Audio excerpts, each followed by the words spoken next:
Hi, everyone. Hello, everyone. My name is Luz, and here's Desiree. Desiree, when was our last show? May, I think. We did a whole bunch. It seems like a long time. For those who don't know Desiree, go right ahead, Desiree, and introduce yourself. Well, if you don't know who I am already, my name is Desiree Zielinski. I am the co-founder of the Independent Film Creative Hub. I'm also the founder of NEPA Film Society, which is a local filmmaking community here in Northeast Pennsylvania. I am also the organizer of the Mystery Box Film Challenge with the Northeast Pennsylvania Film Festival. Thank you so much for joining us today. Yes, yes, and thank you as well. My name is Luz Cabrales, and I'm here representing Scranton Films as well. And also, I do a lot of stuff with Desiree, just making sure that we can make get a Yep. lot of filmmakers into this industry that's pretty fun when you know people that are great at what they do, and this is what this show is about.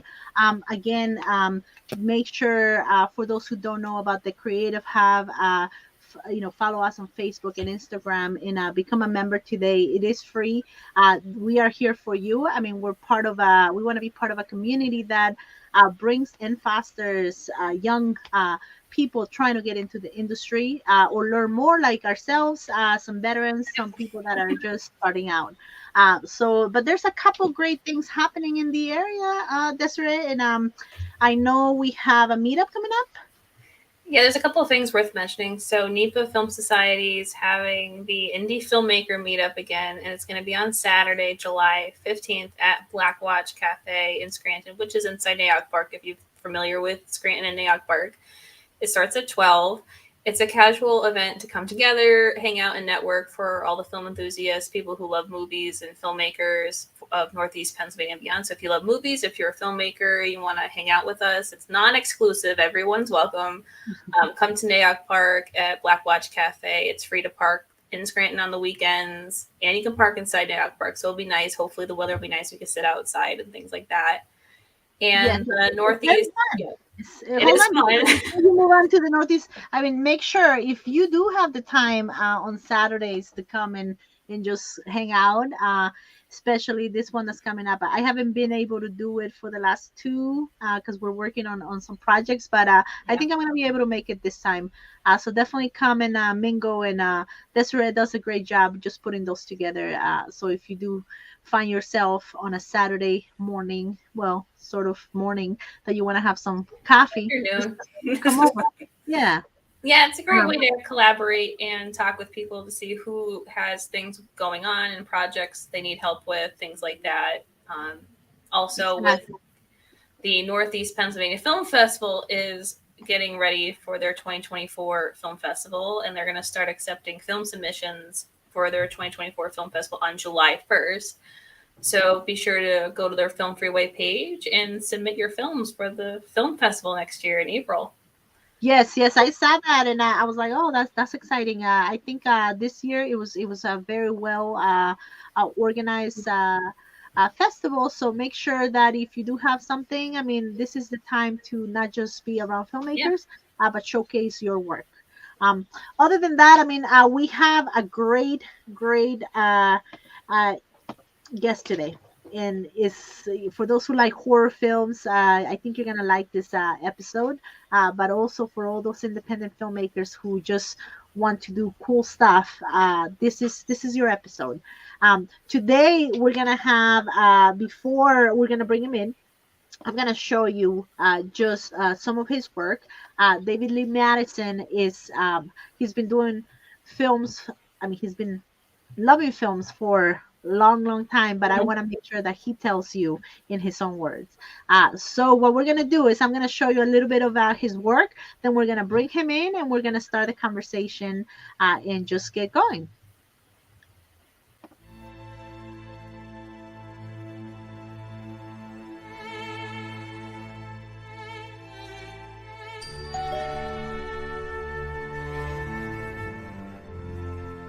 What's left of her is upstairs.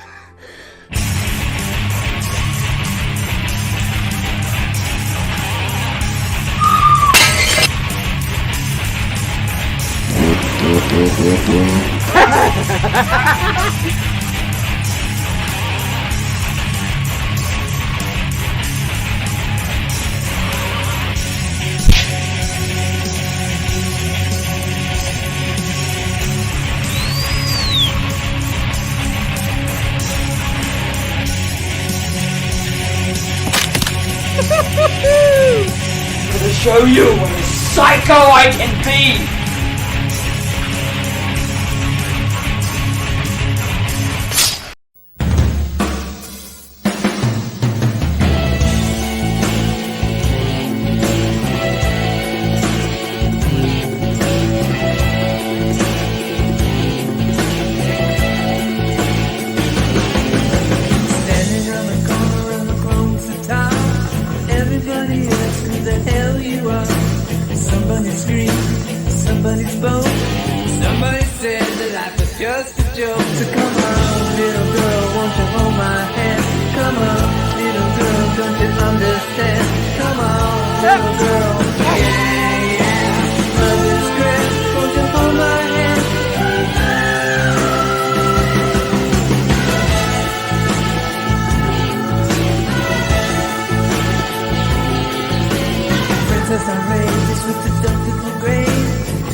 You know, you have to promise me if it gets really crazy for you that you're going to reach out to me anytime, any way, anyhow.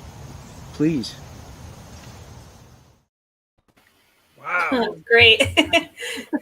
Well, You know, it's funny. You watched that. Oh, go ahead. I'm sorry. I didn't mean to cut you off. No. I just wanted to introduce everyone to you. Thank you so much for being here. We're very happy that you're taking your time on this lovely day outside. It's very hot here in Pennsylvania, but it's you're taking this time to be with us. Thank you so much. Well, Thank you. Absolutely my pleasure and my honor. And, you know, it's funny because I was looking at that and I was like, you would think that I'm just a horror guy, but I'm really not. I love doing horror films. I grew up in the 80s loving horror films like Fright Night and The Lost Boys and Near Dark and all these American Werewolf in London, all these great 80s horror films. But I also have a passion for filmmaking as a whole. My favorite movie of all time was It's a Wonderful Life, which I think is every frame of that movie is a masterpiece. I mean, I most of my fans know me from the horror films I make, but I'm not really just a horror filmmaker. Okay. Well, then that's even better. Then we're definitely gonna have a really cool conversation about all the good stuff and the storytelling, because that's definitely important, and I do see it in your work, and we'll talk about, I know I have a couple other projects that you have done that are not horror here. So the first question will be, I guess we'll just start from the beginning. Absolutely. I see here that you were very interested in filmmaking, maybe some horror films, since you were 5. Yes, right? when I was 5, I grew up in Middle Village, Queens, which is right outside of New York City. And when I was 5, my favorite holiday was Halloween, oddly enough, because I used to go out dressed up in my favorite horror Halloween costumes. And back when I was a kid, there was only 5 TV channels for us to watch back then, because we watched over-the-air TV. There wasn't cable or anything. And one of those 5 channels was PBS Channel 13 in New York City, which was the public broadcasting channel. And every Halloween, they would play all of the original Universal horror pictures, from the original Dracula all the way through through the Black Creature from the Black Lagoon. And just absolutely adored those films. In fact, when I was a kid, my brother was an aspiring writer and went on to become a very famous writer. And I would go up to his typewriter. And as a kid, I would type out fake credits and always make Frankenstein monster was, Boris Karloff, and Dracula was Bela Lugosi, and then Igor was played by me. So ever since I was just a little kid, I was super excited about what I consider the art of film, because I think film is the truest, most expressionist way for American artists to show their artwork, is the way I personally feel about it. Oh, I love that. And I know That's true. we were speaking to you before backstage, and we were talking a little bit about that, and just we'll get into it just more about how the art and the business part of it, play an important role in filmmaking. But sometimes, people do it for the wrong reasons, and then we can maybe help them figure out what their reason is. No, absolutely. I think a lot of people get into independent filmmaking, because they think that there's a pot of gold at the end of the rainbow, or they think that there is a degree of fame involved. And sadly, for a large majority of independent filmmakers, that never comes to fruition. So if you're honest about it to yourself, and you look at it oh wow, I see the legendary Jim Crut is watching this. Hi Jim, how are you? Jim Crut, of course, is from the George Romero films. Is just a great actor, and is in my new film Full Moon Fever, but we'll get back to that. Hi Jim. Nice. It was it's really about loving what you do as far as telling the story, and as far as trying to do it as artistically as you possibly can, and maybe as innovatively as you can, and trying to bring something to the craft that you love. If you take that approach, you'll never have a failure in your life, because you're doing what you love and you're doing it for the right reasons. If you're doing it for those other reasons, you may not get to where you want to be, and then you'll have a crash landing and you'll feel bad about it, but you shouldn't, because it's a very, very difficult business to get into. And it's very, very difficult to make an independent feature that a mass audience that will appeal to a mass audience. But I mean, that's why we all try. No, and I like how you say that, and I love your comment before that you say, I don't necessarily just like horror films. I don't necessarily do that. And a lot of horror films are also not just horror films. They do take pride in the story. Yep. Right. That is not, a lot of people's misconception about a horror is that, oh, I'm just gonna be scared, but it's but they're telling you a story. No, tell me a little bit more about that. How you put that into your films.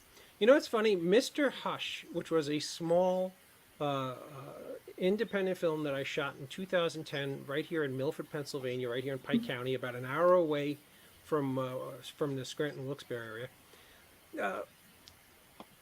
What I'm most proud about that film, and there are several things to be really proud about, it got a national release. It was in Redbox. It was on Netflix. It was Oh wow. on HBO. It was a massively distributed film. And what's so cool about that particular project is that every year there's the Academy of Motion Pictures Arts Museum in Hollywood, California. It's called the Margaret Herrick Library. Mm-hmm. Every year the Margaret Herrick Library chooses only 50 films. Now, that sounds like a lot, but every year somewhere between 4,000 and 6,000 films are released in the United States, so it's really not that many. Every year, the Margaret Herrick Library chooses 50 scripts and 50 films to place in what's called the Margaret Herrick Core Collection, which is a giant vault in Hollywood where they take these films and they preserve them forever. And in 2010, my little film that was shot here in Pike County with some icons that I loved growing up was chosen by the Academy of Motion Pictures Arts and Sciences to be put in that core collection. And I only got to see it for the first time last summer when I traveled to Hollywood. And I got to the Margaret Herrick Library, and it's literally like one of those Washington, D.C. buildings that has all marble, and it's all very, very impressive. And you go in, and there's 3 people behind this giant marble table, and you have to put down on a card the title of your film that you want to get out of the core collection to, so that you can look at it, and on the author's name, the script author. So I go there with my wife and daughter, and I hand it to the lady, and I never really, for some bizarre reason, believed that my silly little film was really in there. Wow. But I hand it to the lady, and I'm like, oh, this is going to be really embarrassing. My wife and daughter will never let me hear the end of this. But she comes back and is like, what are you talking about? This movie's not here. But she came out, and she had a big manila envelope, and she pulled out a gold-bound copy of my script of Mr. Hush and handed it to me, and I started bawling like a baby. Because I was like, wow, it really, really happened.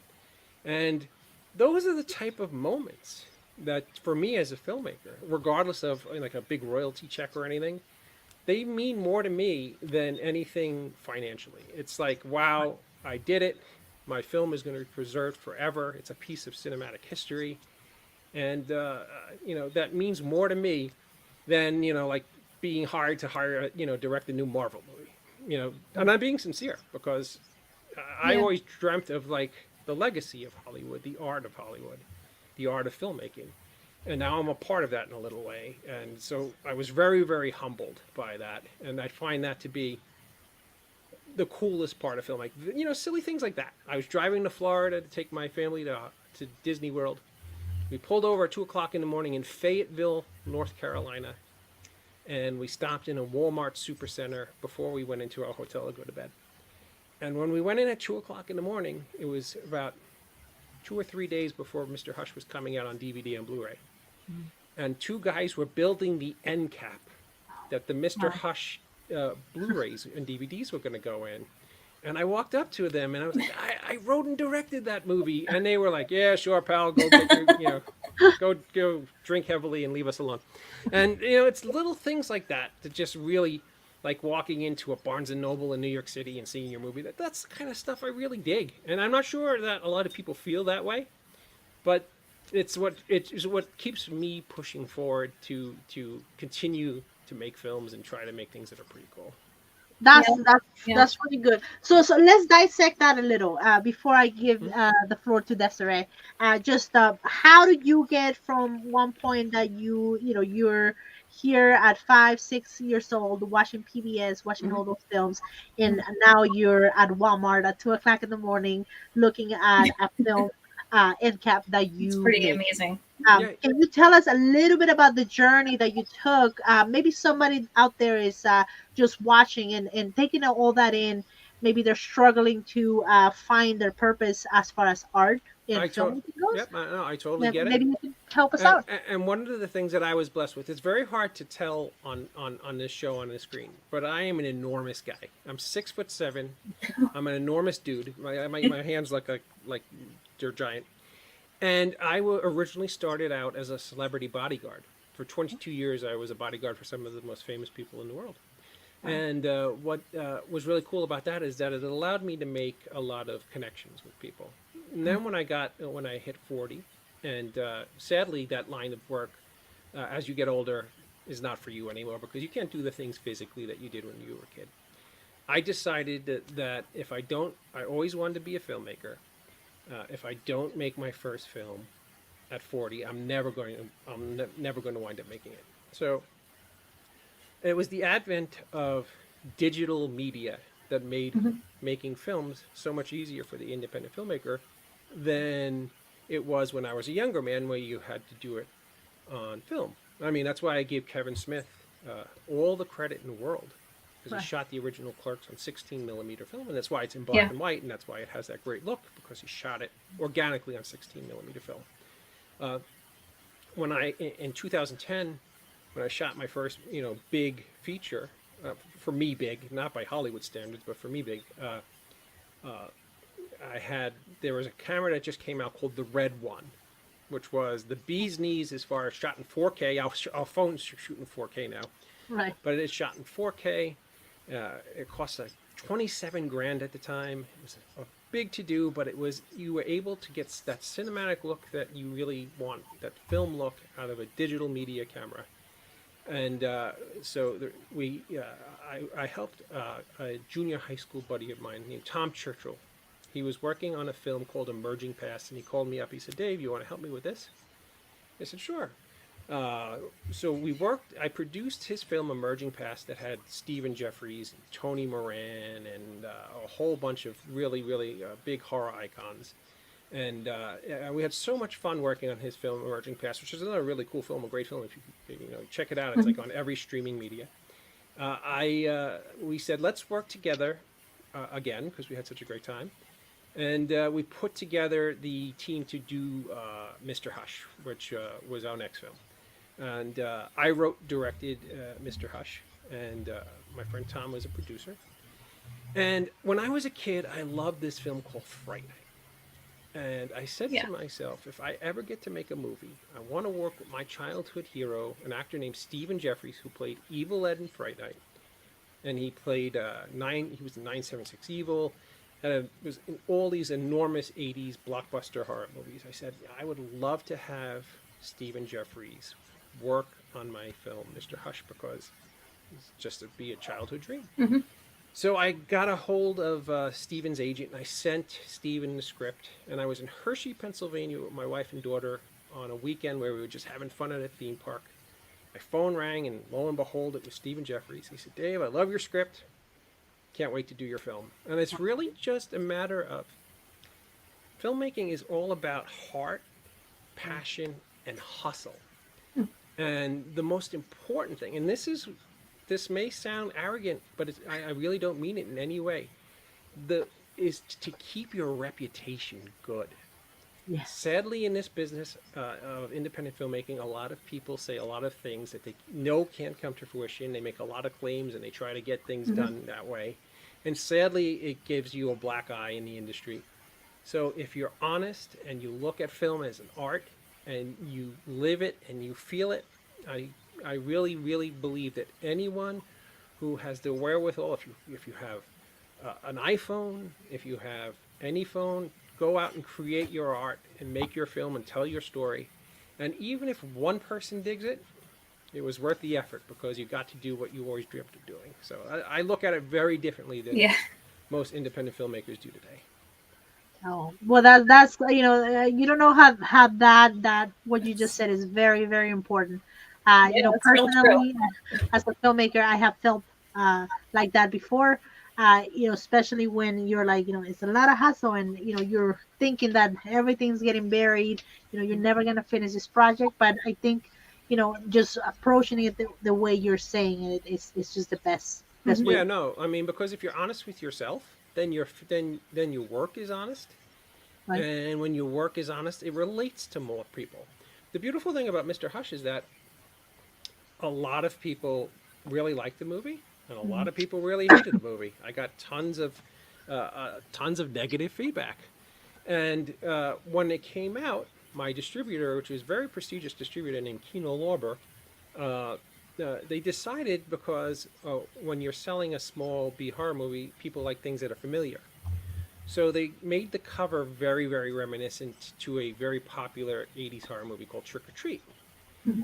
Way before my movie came out, they released the cover art, and it looked like Trick or Treat, and the entire horror community was in an uproar and hated the movie before they even seen it, because they ripped off the Trick or Treat cover. Wow. So it's very, very, it's an uphill battle on things like that. But then the truth of the matter is, the film ultimately wound up on top 10 in Redbox. It was top 10 in DVD and Blu-ray. And, it was very, very, very successful for a small B horror film. And the Academy Museum itself chose it for the core collection because they called it a contemporary reinvention of 80s horror films. Meaning that it was a contemporary film, but had the loving feeling and the ode of 80s horror films. And I'm very, very proud that's, that people who were way above, me as far as their knowledge of film and film history thought that of my film. So that's the kind of stuff that I feed off of. Well, no, that's great. That's great. That's great. I'll let the next questions go from Desiree, and then we'll come back to a couple things. I usually like hug It's okay. Can I answer Rose's question? Because she asked it a while ago. Rose Zielinski. She said, Sure, "Hello, you can. David. Yeah, go ahead. Out of all the Universal collection, who is your favorite monster?" Thank you. Rose, my very favorite Universal horror monster is... it's funny because I love Bela Lugosi and Dracula, but for some reason, Boris Karloff's Frankenstein is my favorite, and I don't really know why. I think Bride of Frankenstein might be one of the greatest films of all time. It might be in the top 5. Every frame of that movie is James Whale, unbelievable filmmaker, did a wonderful, unbelievable job with that film. So I would have to say Karloff's Frankenstein. I didn't really, I mean, I think Glenn Strange played Frankenstein, and Lugosi played Frankenstein later. I think everybody, Lon Chaney played Frankenstein later. Specifically Karloff's Frankenstein. Son of Frankenstein with Karloff and Basil Rathbone is a great movie. So, yeah, I would have to go with Frankenstein by Boris Karloff. Nice. Very good question, Rose. Thank you, Rose. I think still going off of Mr. Hush. And so I think what would be interesting for people and even filmmakers is how did you go through your distribution process? Because getting on Netflix and Redbox and things like it's pretty impressive. So how you have Mr. Hush finished. So how did you go get your distributor and go through that process? Do you want to talk a little bit Absolutely. about that? Yeah, I sent out packets to all the known distributors, meaning a copy of the film on DVD and a press pack, which is like a synopsis of the film, little tidbits about the stars and photographs. And I shopped the movie around for 6 months. And Kino Lorber, which has one of the most prestigious names in independent filmmaking, there was a gentleman there named Eric Wilkinson who was their VP, who absolutely adored Fright Night like I did. We were the same age. He saw Stephen Geoffreys making a triumphant return into horror films and fell in love with the picture. And and Kino Lorber acquired it for DVD and Blu-ray distribution. And then Eric himself did a wonderful job in getting the film purchased by Redbox and Netflix and all those outlets. So it was really just a matter of, I sent it to probably 35 distributors. Wow. And I think 3 ultimately bit. And the other 32 who passed on a movie that would have cost them nothing but made them a fortune probably feel like schmucks now. But luckily, it was, I think, the second highest selling film for Kino Lorber for 2012. Oh, wow. And it went on to do some really cool things for just a small movie. Wow. So now a project like that, from concept to distribution, what would you say was the timeline as far as years, so people realize that it is also a wait period, and you have to so they don't lose hope if something is not going their way. On that particular film, because we shot it, we assembled the crew for Emerging Past. We had to get everything together quickly. It was 38 days of principal photography. We flew in all the actors from, some of them were in Hollywood, some of them were in Ohio, some of them were in New York City. And we shot it all right here in Milford and Pike County. And we shot it in April. And then we had something called the Mr. Hush Weekend Affair, which was an enormous convention. Everybody you could imagine as far as horror celebrities showed up to a convention here in Pike County. And I thought it would be a great way to promote the film and get the name out there. So we shot it in April, and we had the first screening at the Mr. Hush Weekend Affair in October. When it was done, after that, I shopped it around, and it was picked up by Kino in February and released in August. So the whole process for that particular film took about 1.5 years. Okay. Sadly, once you turn a film into a distributor, I mean, you lose like almost all power over it. The poster decisions, the release date decisions, almost everything is, you have nothing to do with anymore. So you have to be extraordinarily patient once you give it to a distributor. What's great for filmmakers today is that they have so many avenues that like I didn't have when I released Mr. Hush. Like today you have something like Film Hub, where you can make your motion picture, give it to Film Hub, and have it in 200 million American homes in the next 6 weeks. And that's really mind-boggling tool that young filmmakers have in their tool belt today that someone like me didn't have when we were starting. Wow, that's pretty cool. Very, very good. And it's also good to point out that once you give it to the distributor, you may lose a little bit of power creatively of just how it's handled. So maybe put all your heart into the film first, and then you know that it's completed the way you want. No, Laz, that's not a little bit. You lose all control. Pretty much all control. Yeah. That's good. So what other projects? I know that this now you have Mr. Hush. What led you to other projects now? Like after this, when I got done with Mr. Hush, I wanted to do something that wasn't horror related, and I did a documentary film about the town I grew up in. It's a little Nirvana called Middle Village, Queens, which is right outside of New York City. And what was really cool about Middle Village is that I had a bunch of my celebrity friends come out to Middle Village, and we kind of walked around the town and reminisced about all the wonderful things that happened. Like in that movie poster, that was done by Gus Malk, who's a wonderful Marvel artist. That theater right there is the Aryan Theater, which no longer stands, but it was in Middle Village, Queens. And what made the Aryan Theater so incredibly important is that it was the first theater in New York that played talking films.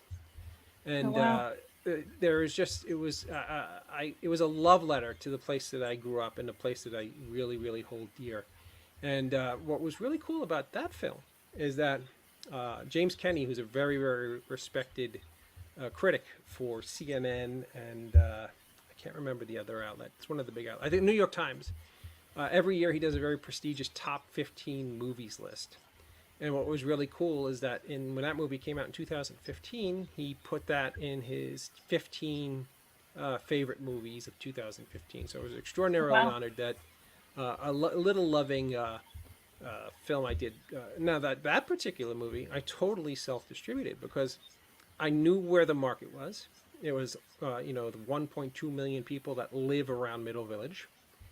I created the mass media myself, the DVDs, and I just sold it on a Middle Village page, and then through Film Hub released it on home streaming.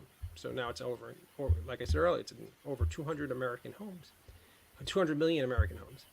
And, a small movie like that, I wanted to keep control over. So I was able to, play it in several theaters throughout the New York City area and then, release it on DVD, which is really a very, very sound, for financial reasons, a very sound move to do instead of giving it to a distributor who wouldn't understand the distribution model for a movie that's so specific to an area. It's kind of like if you did a loving documentary about Scranton. It's really not going to sell in Las Vegas, but in Scranton, probably everybody would want to get to at least see it. No. I definitely understand.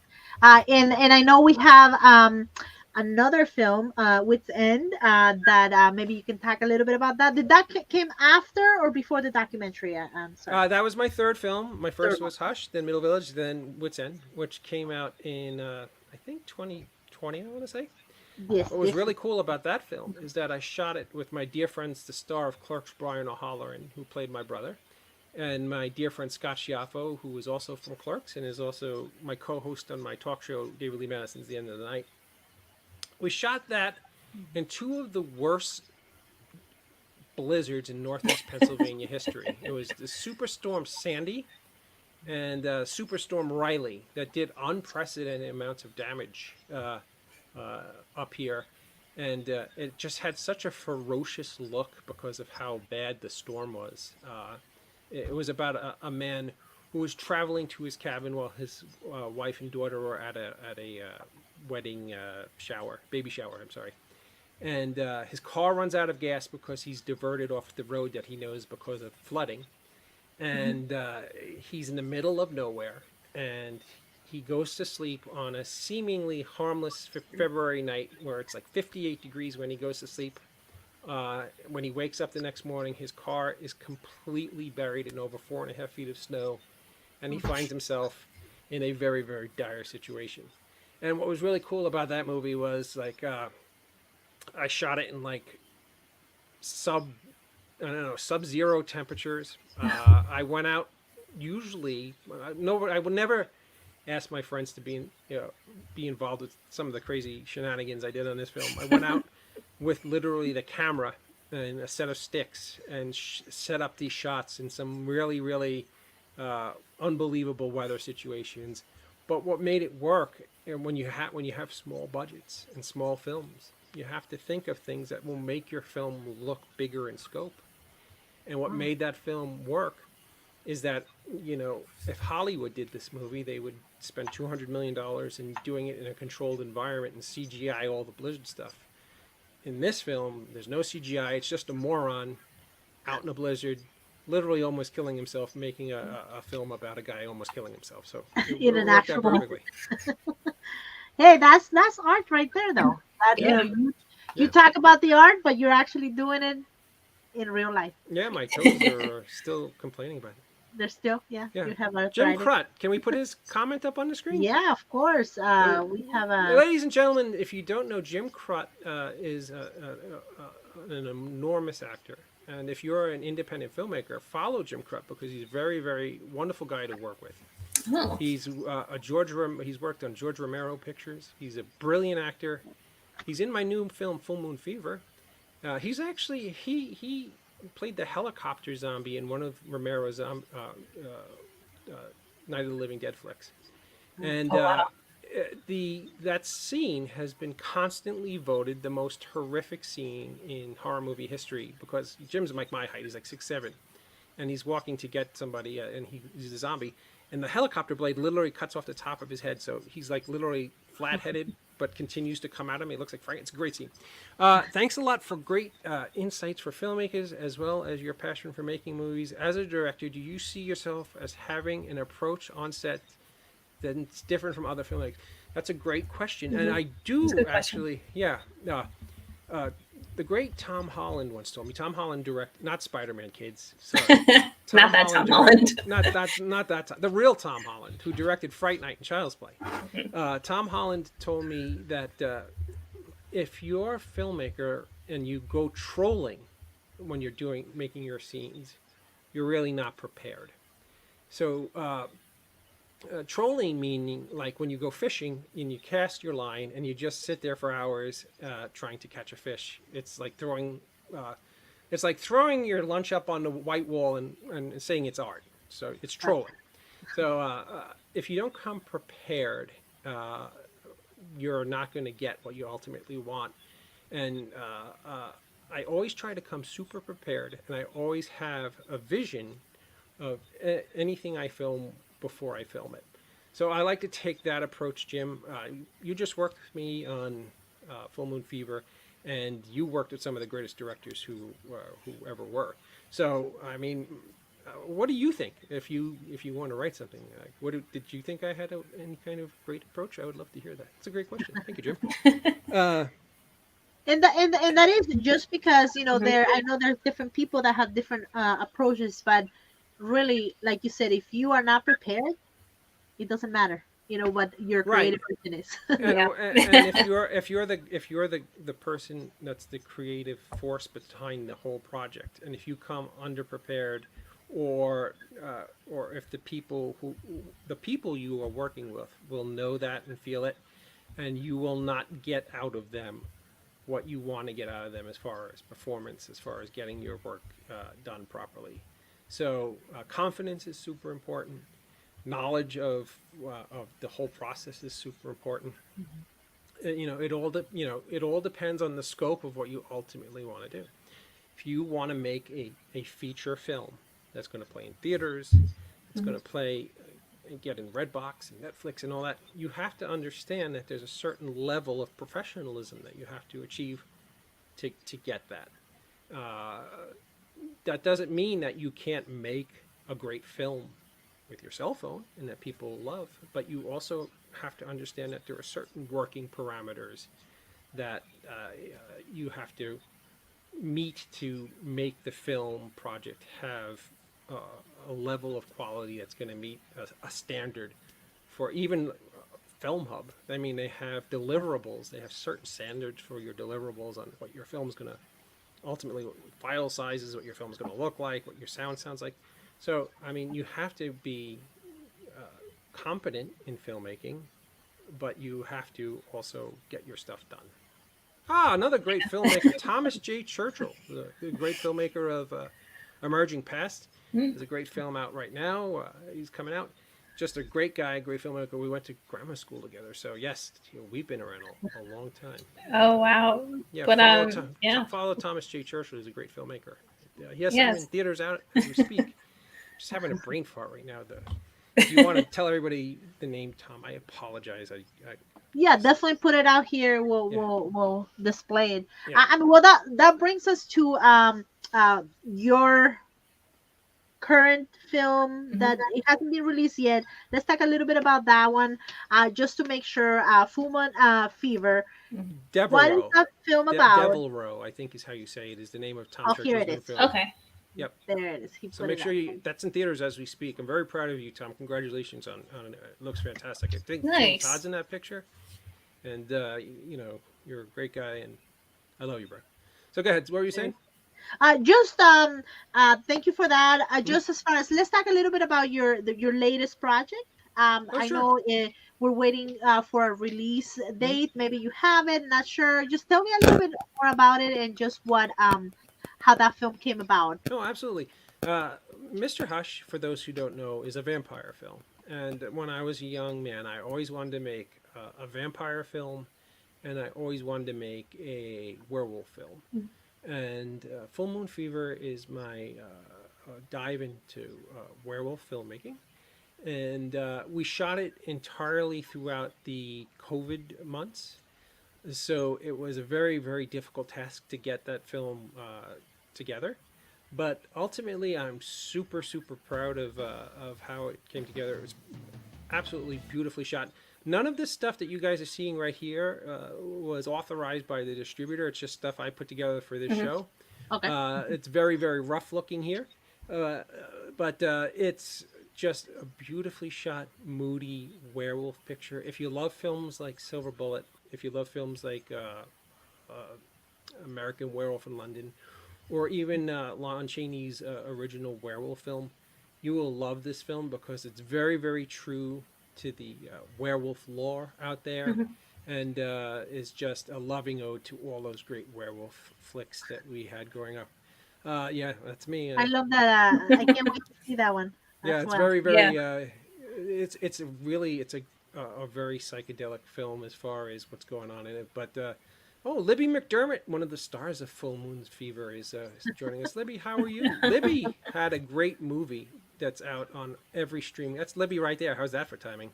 Has a great film that is out on streaming everywhere. So check out Libby McDermott's film, Dead Woman's Hollow. And it's so scary. I was in one of her great film that the great Conrad Brooks's very last film. Conrad Brooks made with Libby McDermott, and I was blessed to be in that film. And Libby, what's the name of that movie? God, I'm so embarrassed. It's funny. I can't think about anything tonight. Everything's not working. But it was a great film. I did it with Libby and Scott Schiaffo, and Dead Woman's Hollow was the first film. But I don't remember the second one. That's my beautiful daughter, Amanda, by the way. Yeah, so Full Moon Fever is coming out. Darkness Waits, Jim Crut is in it, too. Darkness Waits is on Tubi in every major streaming platform. Jim Crut's in it. Libby McDermott and her husband, Matt Staley, both who wrote and directed a wonderful, wonderful film. So check out Darkness Waits on every streaming platform. That's Scott Schiaffo, the Truly's gum guy from Clerks himself. We shot Full Moon Fever. Well, what's really cool about Full Moon Fever is that I think every great werewolf movie, what kind of sells a great werewolf movie, other than good storytelling, is the transformation scene. And there's absolutely no CGI in a transformation scene. It took 6.5 hours to shoot the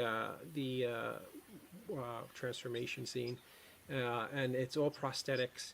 And they ran tubes up my pants and through my shirt to make my face elongate and all kind of my hands get long. Like if these hands need to get any longer. That's the scary part.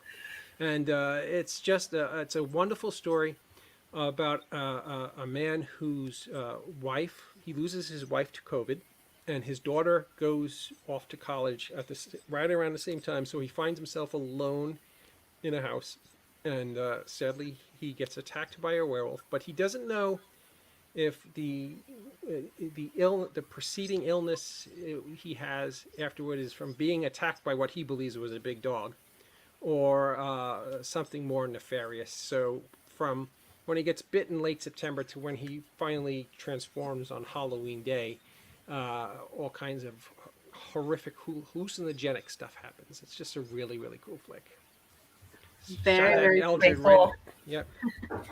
And now, you said, I'm not sure if you said you're working on a release date or you already have something cooking in the books? Yeah, no, that movie will 100% definitively be out in the first week of October in limited engagement in theaters. And thank you, Libby. Thank you. You're a wonderful friend and filmmaker too. It'll be in theaters in the first week of October. And then very, very shortly thereafter, will be out in physical media and DVD, Blu-ray, and streaming. So I'm super duper proud of this film. It's it literally captures, and this is what I try to do with all my films, which is really a very difficult thing. But it captures the mood of the fall and Halloween, which is very difficult to do. But I'm very proud of the way the film came out. So it comes out this October. Everybody can check out Full Moon Fever. I got Mary Ann Hagen, who was the star of Halloween 6. She played Kara Strode, the movie that had Paul Rudd and the great Donald Pleasance. And she agreed to play my wife in this film. So I was super excited to have Mary Ann Hagen in this film. Scott Schiaffo from Clerks, of course. Jim Krutt from a whole litany of great horror films, and 2 or 3 other major surprises that I will let people see when the film ultimately comes out. But we don't want to reveal too much. Yeah, just a wonderful, wonderful time making that film. That's the great Scott Schiaffo, who plays Dr. Lawrence Talbot, oddly enough, in this movie. Wow. And then we shot that scene in New Jersey. It's the only scene that we shot in New Jersey. And just really a blast making that film. Very cool. Before we get into more questions, I just wanted to say, I know how you touched on, you have a lot of people that that you've known throughout the years in your films. For filmmakers out there, like you said, you have to be honest to people about the outcome of where you are in the process of your project, without over-promising. And that's very, very important. How do you get your, throughout the years, I know the relationships that you have built with all these celebrities, with all these people that are willing to take that extra mile for you because they know of you and how you work? There's nothing more important in a filmmaker's tool belt than to have a good reputation. Because it's a very, very, very small business. Believe it or not, everybody knows everybody and everybody talks about everybody.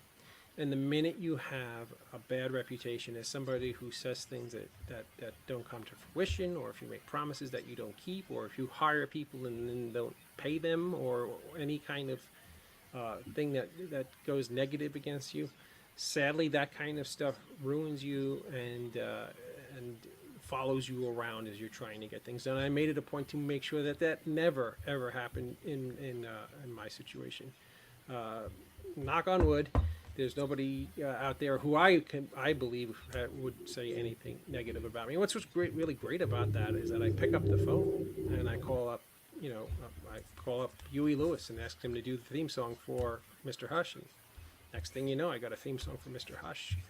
Or I call up Brian O'Halloran and say, hey buddy, will you star in my film Wits End? And he says, sure, Dave. You're a great guy. We're good friends. You're a great filmmaker. Let's do it. The great thing about films is that it's like a big party. When you're making a film, it's a big party, and everybody wants to be invited to your big party. And that's the way you got to approach it. And if you approach it that way, and if you start making things that people see has some credibility behind it, it becomes a lot easier. Yeah. I love it. I love the way you put that. That makes more sense than a lot of things that you're trying to do. Just approach this like a big party. You don't want everyone at that party, but you want the people that are gonna be there to do. Very, very cool. So if anybody's wondering why this gentleman is so good at talking on camera, and he's basically driving this show, which is what we like, it's because he has a very, very nice, podcast radio show. Yeah. And it's titled The End of the Night. Let's talk a little bit about that. It's a little bit different in a sense where you go from filmmaking to now maybe you have the relationship with a lot of people that you want to talk to them about. Tell us a little bit about your show and just kind of what is it all about? Oh, sweet. Yeah, my show's on Sunday nights. It's on a whole bunch of different platforms. It's easiest to find right on Facebook. David Lee Madison's The End of the Night. I think we're about 120 episodes in. Oh, wow. It started off with my dear friend Joe Ridgely and George Romero, believe it or not, Jr. We started a talk show 4 or 5 years ago. And George and Joe built the Indie Escape, the Indie something network. And I came on right in its infancy. And George went on to continue to make movies and do things. So Joe and I continued our Indie Escape network. And now there's numerous shows on the platform. Wow. And we've had everything from Academy Award winners to Grammy winners. We had some of the biggest stars on the program. This Sunday, July 9th, when we return, because we're taking a little hiatus for summer, we have the legendary comic John Byner on. Wow. And John Byner is known from the Pink Panther and the Carol Burnett show, and he played the Aardvark on the Ant the Aardvark. Just super. We had the array of talent that we've had on that show is mind-boggling. I'm very blessed. And what's really cool about that is that it's a great way to network, and it's a great way to have people who you have worked with in the past come on, keep those relationships going, and to have everybody. All drinking the Kool-Aid together. So yeah, me and Scott Schiaffo from Clerks. My friend Brian O'Halloran, Dante from Clerks, is also on all the time. Tiffany Shepis is on all the time. Ray Abruzzo from Sopranos is on all the time. Tom Holland from Fright Night's been on. Nice. Sam J. Jones, William Sadler, President Jimmy Carter was on. The list goes on and on. Tom Churchill writes, I think Sheriff Church needs a spin-off. Church, anytime you want to work together again, it'd be my pleasure. A crossover film, Hush, Full Moon, Sheriff Church. I like it. Tom's goofing because he knows that I'm very, very against making sequels, believe it or not. Okay. And my distributor, after Mr. Hush was a nominal success, wanted us to make a sequel to Mr. Hush, but I wanted no part of making any sequels. I ultimately made a 15-minute prequel to Mr. Hush, which was when I got the rights for Mr. Hush back, which was kind of like a commercial to promote Mr. Hush again. But I'm not a sequel kind of guy as far as making a feature-length sequel. I don't know, it's just me. It really disturbs me that when you look at the top 10 movies on any given year in Hollywood, usually 9 out of the 10 are sequels. And it makes me feel like there are so many wonderful writers and brilliant minds out there who are coming up with creative new ideas and new work are somehow being stifled because the American film-going public is desperately in love with movies that are like Part 19 and 20, and I just don't get it. I mean, I'm not saying that that's necessarily a bad approach, right, but it's just not my thing, if that makes any kind of sense. Very, very good. Well, we don't want to take too much of your time. So Desiree is going to ask the last question, but very, very important question. And I'll give you the floor, Desiree. So our final question is, what's the best advice you can give to aspiring filmmakers? The very, very best advice I can give to aspiring filmmakers is to be honest to yourself. Make your film out of love and passion, not because you are looking to achieve stardom or fame or have any kind of great thoughts of making money off of these things, because it just doesn't really work that way. But if you really, really are passionate, and if you love film, and if you love telling stories, and if you grew up every fiber of your being wanting to be somebody who tells stories, make sure you do it for the right reasons. Make your film out of love, and you will always win in the end. Because if it isn't a hit, you still loved making it. If it is a hit, it's just a bonus. So do it for the right reasons, and always be very, very kind to the people who help you get there, because you don't get to do these things unless you get a ton of support. So it's very important that you get a ton of support, and you get a lot of people. When what goes around comes around. There are people who I do films with who later come to me, who do films for me, who later come to me and say, Dave, will you help me with my film? And I come running because they were there for me. So it's always a good thing to make sure that you are kind and that you always do the right thing. Never say anything bad about another filmmaker, because karma always comes around to kick you right in the butt when you do something like that. So, I mean, it's open game on these guys who make $300 million movies. If they make a stinker, you could rip them from here to eternity. But when an independent filmmaker is making something, because it's their love and it's their passion and because they want to tell a story, you have to look at it a little bit differently than you do the big time film. But thank you, Jim. I'm not sure about that, but thank you, Jim. No, that is very, very good advice, and we cannot thank you enough for being here, for giving us your time. And maybe someone out there, I mean, I know I'm going to take a lot of your tips and, just a lot of your journey and put it into my own as well, in my own projects. But for those out there, I know there's people there that need this. So thank you so much for doing this and for taking that time to be here. Desiree, I'm going to give you the floor just to end the show. And then what I'm going to do for those who weren't here in the beginning, I'm going to play those promos again before we end our live stream. Liz, can I say one more thing real quick? Sure. Thank you very, very much for having me on. Thank you for everything you guys do for the independent film community. I would be honored to come out to your July 15th gathering. So if you'll have me, I would love to come out. If anybody wants to come out and talk to me and pick my brain about we'd love for you to come. Now everyone's going to come out. Absolutely, my pleasure. I will see you guys on that date. And please make sure that you guys support the show that these young ladies are putting on, because it's extraordinarily informative. It's a wonderful idea. It's a wonderful concept. I was honored to be on. And remember, if you're going to make a film, do it because it's your passion, it's your love. And thank you again for having me, ladies. I had a great time. It's a pleasure having you on. My pleasure. Thank you. Desiree, I'll give you the floor. Yeah, we want to thank everyone for taking the time to join us this evening for Scranton Talks with David Madison. Like he said, we always have wonderful events coming up, so to be sure to follow us on Facebook and Instagram to stay up to date of what's going on. You can subscribe to our YouTube channel to see any of our previous talks. If you can't make a live broadcast, they always live there.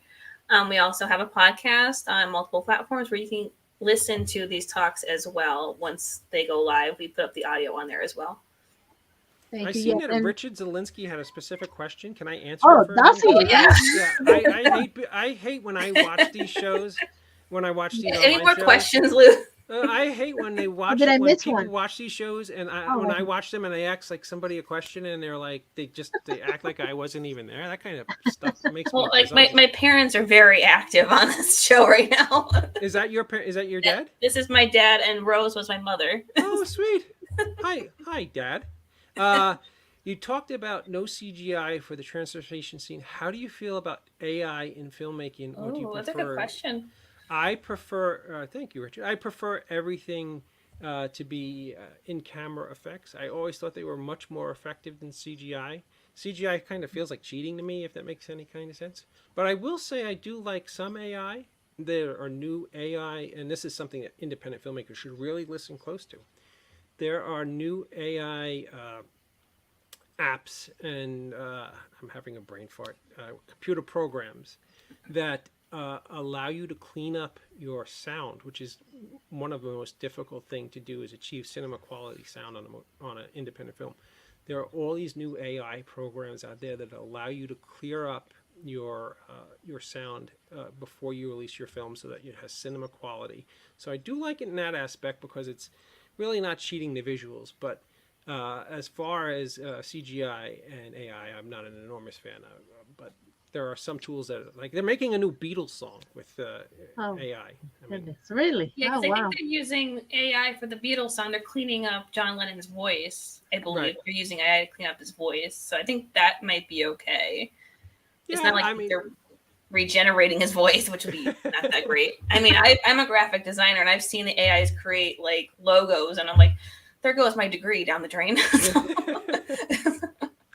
Yeah, I mean, AI, the most important part of filming a film is the human factor. And if AI takes over the human factor of film, what's the point of making it?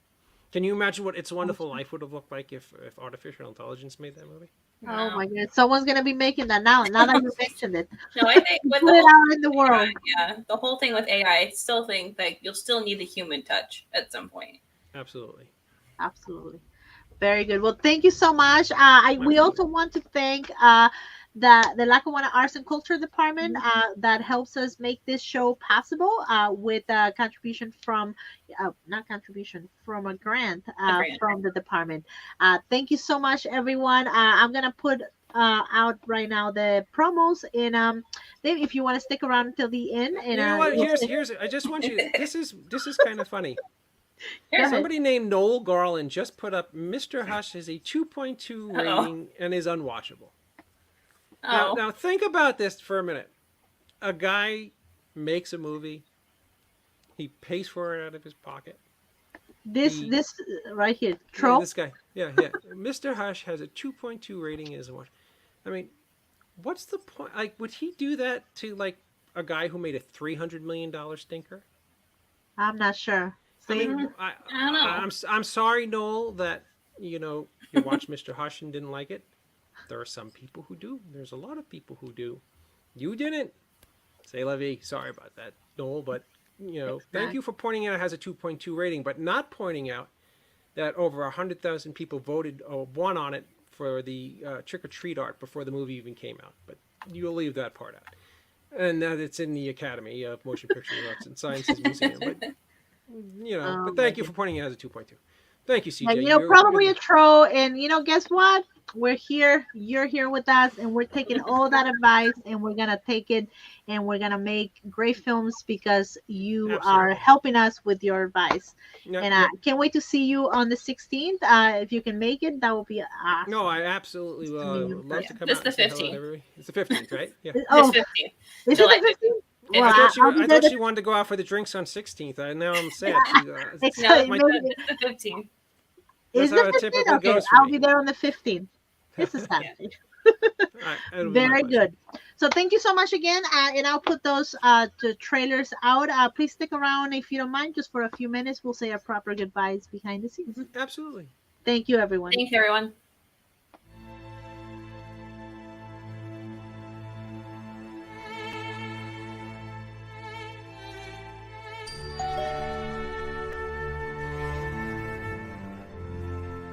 What's left of her is upstairs.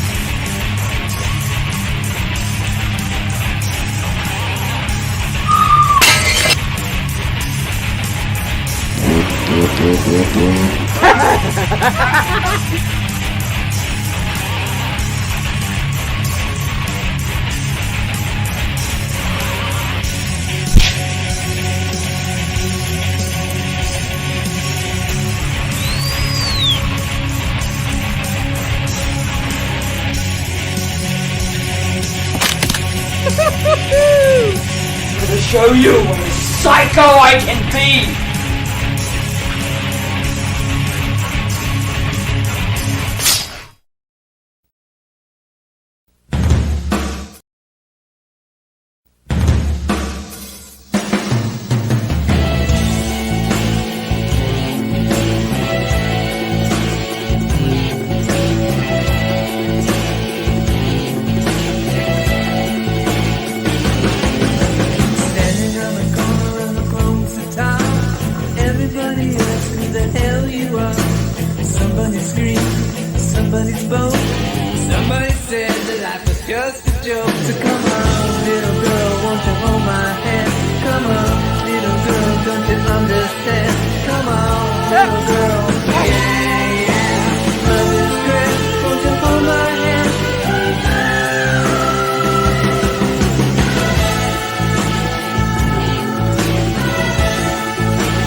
You know, you have to promise me if it gets really crazy for you that you're going to reach out to me anytime, any way, anyhow. Please.